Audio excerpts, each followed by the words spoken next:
کنز العلماء، مفکر اسلام، عظیم مذہبی اسکالر حضرت علامہ مولانا پروفیسر ڈاکٹر محمد اشرف آصف جلالی صاحب زیدہ شرفہ، چیئرمین تحریک لبیک یا رسول اللہ صلی اللہ علیہ وسلم، میرے قائد کی ہستی کسی تعارف کی محتاج نہیں، ماضی بھی عظیم اور ستھرا اور حال بھی پاکیزہ اور معطر، نہ ڈر اور بے باک کی عادت، کھلی کتاب میرے قائد کی زندگی۔ اگرچہ المیہ ہے کہ آج جس وقت ہمارے کچھ اپنوں کے سامنے ہی میرے قائد کا نام لیا گیا تو انہوں نے آگے سے برجستہ یہ بولا کہ کون اشرف آصف جلالی، تو میں عرض کر رہا ہوں وہ اشرف آصف جلالی کے جس نے 7 ماہ کی قلیل مدت میں قرآن مجید قرآن رشید کو مکمل اپنے سینے میں اتارا، اور فقط سینے میں نہیں اتارا بلکہ اتار کر اسی سال مصلی پہ کھڑے ہو کر مکمل قرآن مجید نماز تراویح میں سنا بھی دیا، اور صرف اسی سال ہی نہیں بلکہ تب سے لے کر اب تک 35 مرتبہ میرے قائد نے اسی قرآن کو مصلی پہ کھڑے ہو کر سنانے کی سعادت حاصل کر چکے ہیں۔ جی ہاں، وہی اشرف آصف جلالی کہ جس وقت امت مسلمہ پر شرک کے اور بدعت کے فتوے داغے جا رہے تھے، اور جس وقت امت مسلمہ تڑپ رہی تھی شرک اور بدعت کے تیر کھا کر، تو گوجرانوالہ کی سرزمین پر مدرسہ نمر علی البنات، وہ غیروں کا مدرسہ، اور غیروں کے مدرسے میں وہ جس وقت مناظرہ ہوا، مشہور مناظرہ، وہاں بھی طائفہ ایک گمراہ طائفہ ہے، تو اس مشہور و معروف مناظرے میں جس وقت میرے قائد امام جلالی نے غیروں کے چھکے چھڑا کر ہمیشہ کے لیے مسلک حق اہل سنت و جماعت اس کو چار چاند لگا دیے تھے، وہی اشرف آصف جلالی۔ جی ہاں، وہی اشرف آصف جلالی کہ جس وقت لوگ اندھا دھند غائبانہ جنازہ وہ پڑھ رہے تھے، حتیٰ کہ داتا صاحب رحمت اللہ علیہ کی دہلیز پر بھی لوگوں نے غائبانہ نماز جنازہ پڑھا، تو اسی قائد اشرف آصف جلالی نے آگے بڑھ کر حضرت داتا گنج بخش علی حجویری رحمت اللہ علیہ ان کے قدموں پہ وہ بیٹھ کر وہ عظیم الشان غائبانہ جنازہ سیمینار کا انعقاد کیا کہ آج تک باطل انگوش بدندہ ہے، اور اس فتنے کا بھی آپ نے قلع کما کیا۔ جی ہاں، وہی اشرف آصف جلالی کہ جس وقت غیر کہہ رہے تھے ہم توحیدی ہیں، توحید ہماری ہے، سنی توحید بیان نہیں کر سکتا، سنی کے پاس فقط بیان رسالت ہے، تو اس وقت حضرت حافظ الحدیث رحمت اللہ علیہ کا یہ روحانی بیٹا میدان میں اترا، اور درجن سے زائد آپ نے عقیدہ توحید سیمینارز کا انعقاد کر کے وہ غیروں کو یہ ثابت کیا کہ نہیں توحیدی کل بھی سنی تھا، توحیدی آج بھی سنی ہے، رسالت بیان کرنے والا وہ کل بھی سنی تھا، وہ آج بھی سنی ہے۔ ہاں ہاں، وہی اشرف آصف جلالی، آپ کی یہی گوجرا کی سرزمین جس وقت ام المؤمنین سیدہ عائشہ صدیقہ رضی اللہ تعالی عنہا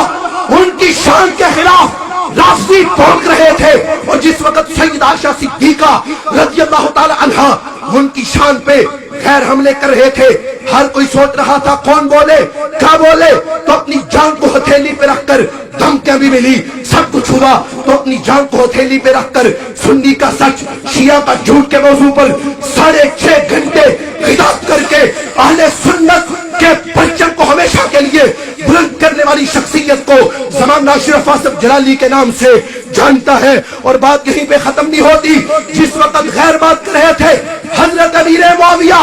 رضی اللہ تعالیٰ عنہ کی شان پر لوگ جملے کس رہے تھے، تو حضرت اعلی حضرت امام احمد رضا بریلوی رحمت اللہ علیہ ان کے ایک جملے پر شان امیر معاویہ سیمینار کا انعقاد کرنے والی شخصیت کو زمانہ اشرف آصف جلالی کے نام سے جانتا ہے۔ سن 2011 کا زمانہ آیا، اور غازی ناموس رسالت حضرت غازی ملک ممتاز حسین قادری شہید رحمت اللہ علیہ جس وقت آپ نے اس ملعون کو واصل جہنم کیا، لوگ انگوش بدندہ تھے، کیا بولے ممتاز کے بارے میں، کیا کہے ممتاز کے بارے میں، کون سے جملے بولے ممتاز قادری کے بارے میں، تو اس وقت جو میدان میں آ کر مرد حق پرست میدان میں نکل کر جس نے ممتاز قادری کو سب سے پہلے غازی کہا تھا، وہی شخصیت اشرف آصف جلالی کی ہے، جس نے مستطرد کتاب کے حوالے پڑھ پڑھ کے امت کو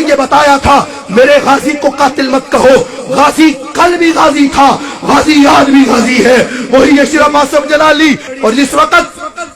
سعودی حکومت سازشیں کر رہی تھی ہم گنبد خضرا کو معاذاللہ شہید کر دیں گے اور ہم اسے وہ جنت البقیع میں سرکار کی قبر کو منتقل کر دیں گے، تو مکین نے گنبد خضرا ملین مارچ اور ملین کانفرنس کی صورت میں مینار پاکستان کے زیر سایہ لاکھوں عشاق کو اکٹھا کر کے آپ نے جو فتویٰ صادر کیا، جو فتویٰ امت کے سامنے آیا، وہ فتویٰ صادر کرنے والی شخصیت ڈاکٹر محمد اشرف آصف جلالی ان کی شخصیت ہے۔ اور فقط بات اتنی ہی نہیں، اعلیٰ حضرت عظیم البرکت مجدد دین و ملت اعلیٰ حضرت امام احمد رضا خان فاضل بریلوی رحمت اللہ علیہ، ان کے فتاوی کا مذاق اڑانے والے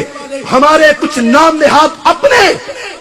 اور رافضیوں کے جلسوں میں جا کر شیخ الاسلام کے لقب وصول کرنے والے جس وقت اعلیٰ حضرت کے فتاوی کا مذاق اڑا رہے تھے، تو یہ اعلیٰ حضرت کا روحانی بیٹا حضرت مجدد الفیضانی رحمت اللہ علیہ کا یہ فطری بیٹا اور حضرت حافظ الحدیث پیر سید محمد جلال الدین شاہ صاحب رحمت اللہ علیہ، ان کے علم کو لے کر میدان میں نکلنے والا 100 افکار رضا سیمینار منعقد کرنے کا اعلان کر دیا، تو ان میں سے 20 افکار رضا سیمینارز کا اب تک انعقاد کر بھی چکے۔ ان میں سے پہلا افکار رضا سیمینار مسئلہ امکان کذب پہ، دوسرا افکار رضا اللہ کے اولیاء بعد از وصال سنتے بھی ہیں مدد بھی کرتے ہیں، تیسرا حقائق معراج النبی صلی اللہ علیہ وسلم اس پہ، اور چوتھا معراج النبی صلی اللہ علیہ وسلم اور دیدار الہی اس پہ، پانچواں عظمت